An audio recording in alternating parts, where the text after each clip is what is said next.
Bien, bonjour à toutes et à tous. Dans le cadre de notre note d'actualité, nous allons nous pencher sur la question aujourd'hui, quels sont les droits de la nature?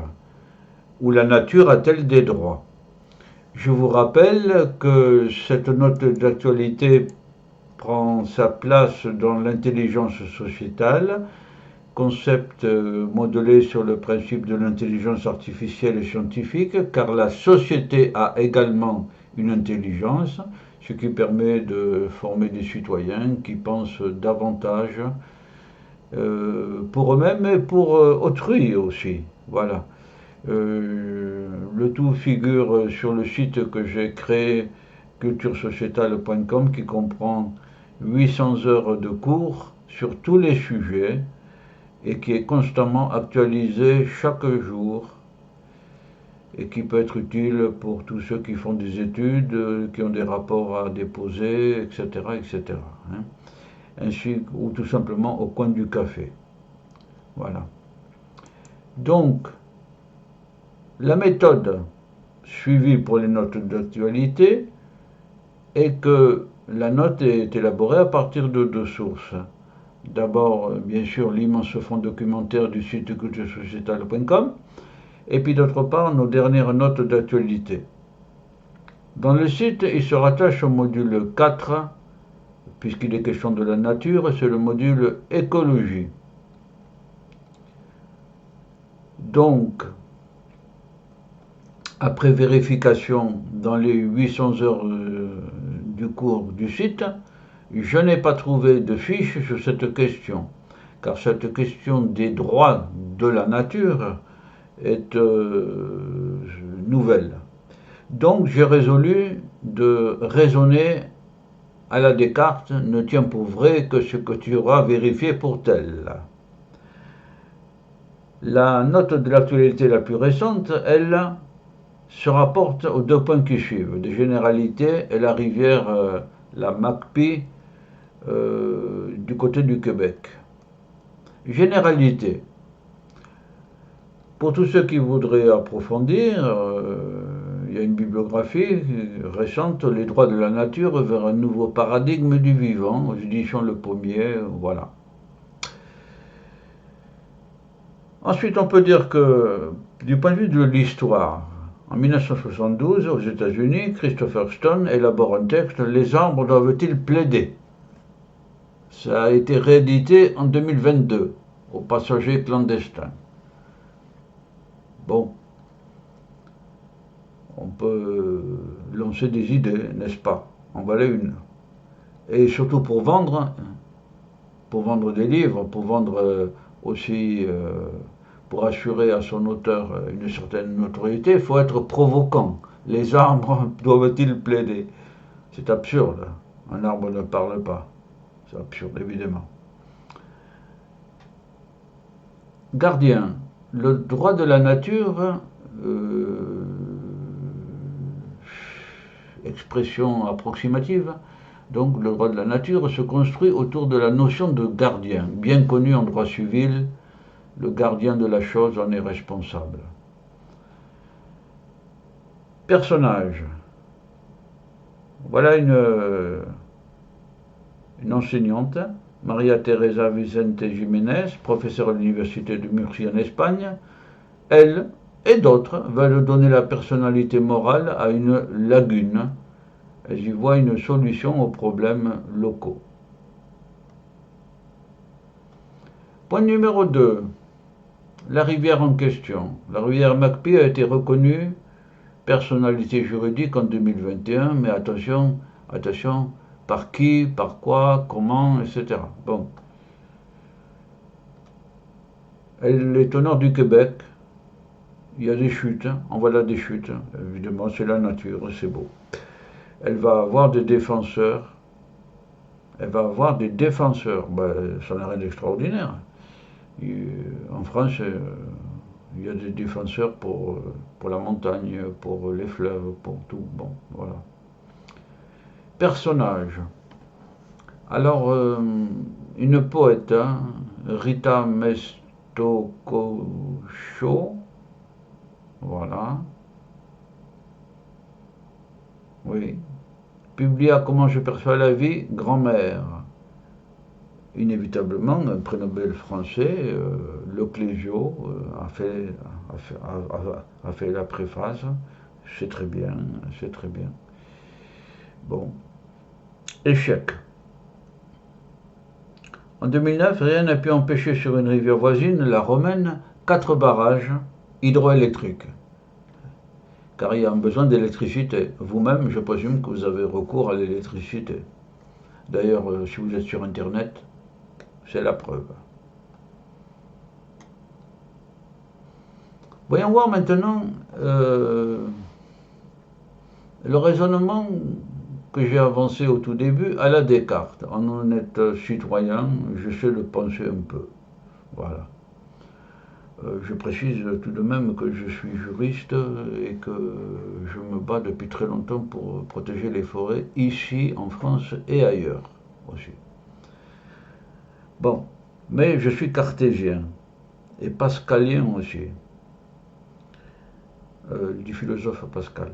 Donc, tout d'abord, soyons prudents. C'est une idée juridique. On est sur le terrain du juridique, du droit. Il s'agit de défendre un bien, une rivière, par exemple. On remarquera que l'idée est de notre époque aussi. Elle est récente. Elle ne figure ni dans le droit romain, que l'on enseigne toujours, et qui est à la base de notre distinction entre les personnes et les biens, ni dans les autres droits. Bon, soyons prudents donc. Ensuite, il y a un proverbe qui dit qu'il ne faut pas prendre des vessies pour des lanternes. C'est pas nouveau. C'est pas nouveau. De tout temps, à toutes les époques, au Moyen-Âge, il y a eu des gens qui faisaient prendre des vessies, qui vendaient sans doute des vessies pour des lanternes, alors que ça devait se ressembler. Mais ça ne servait pas du tout à des lanternes.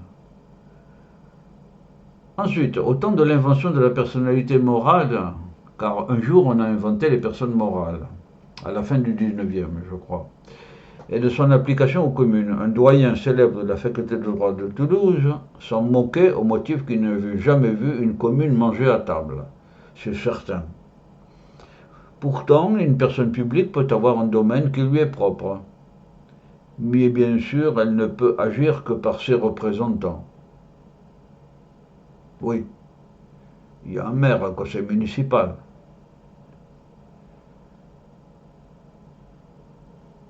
C'est logique. Méfions-nous quand même de l'idée fausse. Sur ce point, je vais citer le livre bleu que j'ai écrit à la suite du mouvement des Gilets jaunes en juillet 2019. Le livre bleu. Au passage, j'extrais ce que j'ai appelé l'âne vert. Dans ce livre, je mets en scène Candide. Candide pense que la vérité existe, et le mensonge aussi. Bon. L'exemple précédent de l'industrialisation le montre. Pour ça, il faut se référer au paragraphe antérieur au 233 qu'il y a là. Il a assisté à des discussions ou lu des articles dans lesquels les mensonges s'étalent sous de belles apparences qui font croire que le mensonge est vrai. Il a pris l'habitude de nommer cela l'âne vert, car l'expression inventée amuse, l'âne vert. L'homme est culturellement porté à croire celui qui l'écoute. Ouais. Surtout si ce dernier est administrativement désigné pour lui répondre. Par exemple, un professeur. Les élèves, les étudiants vont écouter sans critiquer pratiquement le professeur. Dès lors, comme le concept présenté est nouveau, les personnes qui écoutent le discours que fait Candide sur l'âne vert l'écoutent comme une vérité.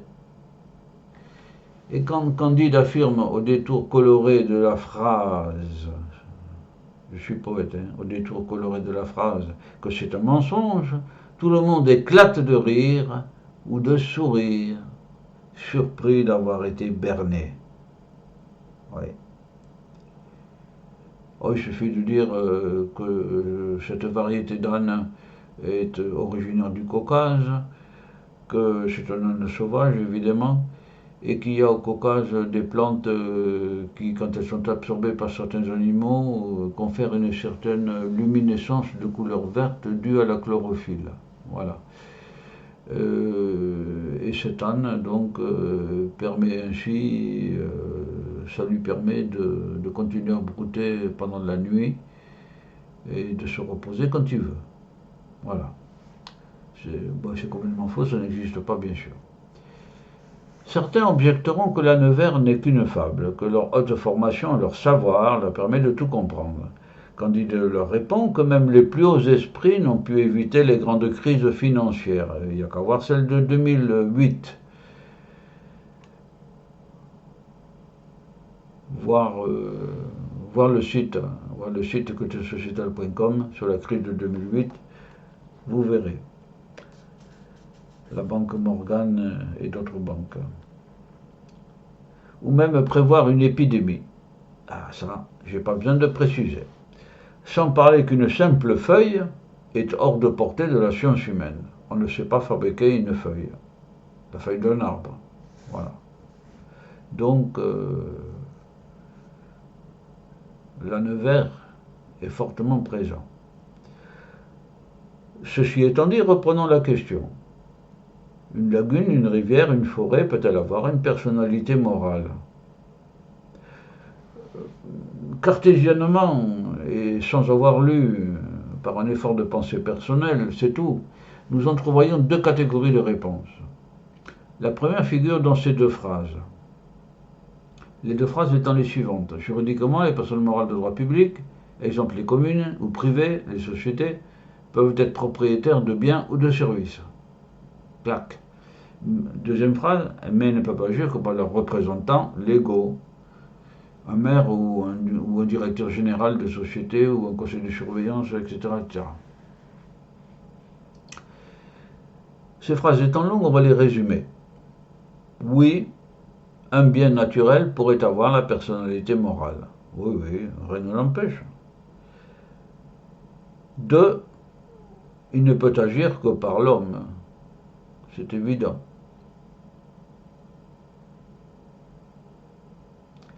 La seconde catégorie de réponse pourrait être ainsi définie. N'est-ce pas une utopie, un âne vert, ou pire, une tromperie, dans l'intention de tromper donc, car partout où existe le droit de propriété, les choses, comme disaient déjà les Romains, les res,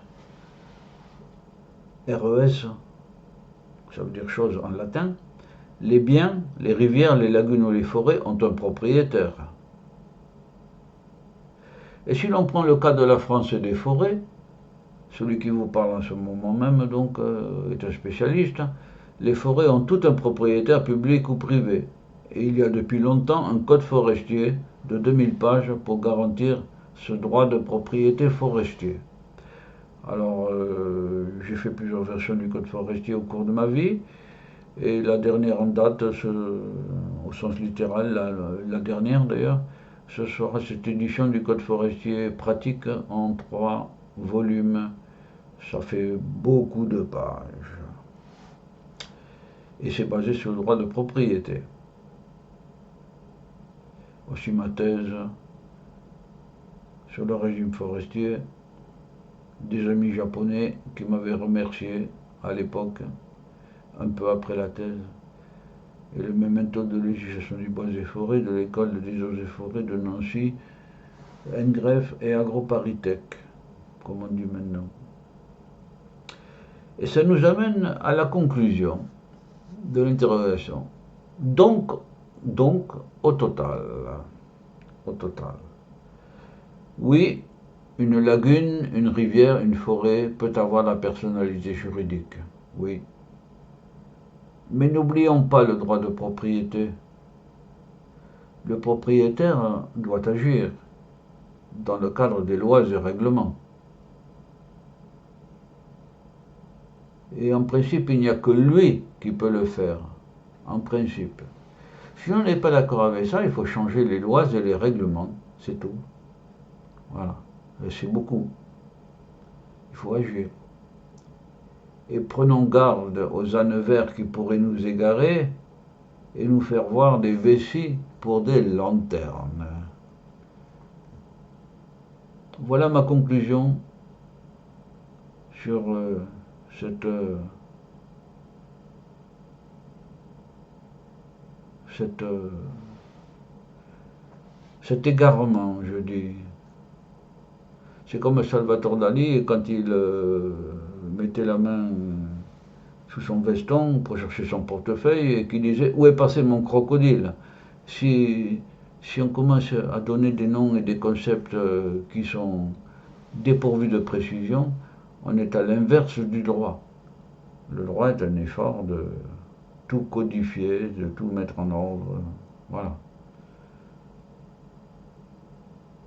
Prenons garde aux ânes verts, les vessies pour des lanternes. Voilà mon sentiment. Il n'est pas besoin d'écrire 300 pages sur la question, ni autre chose. En 15 minutes, j'estime avoir apporté la réponse la plus cohérente possible, la plus logique à la Descartes, à la Voltaire. Voilà, sur cette question. Je reproduis cette vue. Et la conclusion, tout au contraire, la nature est livrée au capitalisme industriel. Et croyez-en votre serviteur, je renvoie pour cela à la note d'actualité sur les forêts, où j'ai fait un hyper résumé de la situation mondiale dans le Costa Rica, Panama, la Malaisie, le Congo RDC, tout ce que vous voulez, la France aussi, bien sûr, il faut balayer devant sa porte aussi. Hein. C'est pas la peine d'aller voir ailleurs, en Amazonie. Il faut voir ce qui se passe aussi en France. Mais ça, hein, bon, il y en a très peu qui font ça. Donc, si vous voulez en savoir plus, prenez le temps et regardez la note d'actualité sur les forêts. Il y a 4 PowerPoint, hein, parce que c'est mondial. Hein, voilà. Mais c'est l'essentiel. Voilà. Voici. Et voici donc la vue traditionnelle de la nébuleuse du cheval pour l'intelligence sociétale et le site de culturesociétale.com. C'est sur ce fond de nébuleuses et de galaxies lointaines qui chaque nuit nous regardent de loin, peut-être pour savoir où l'on en est du développement de l'humanité. Voilà. Que je vous dis au revoir et merci d'avoir suivi cette petite réflexion sur la nature a-t-elle des droits. La question est très mal posée. Voilà, comme d'habitude. Je vous dis au revoir.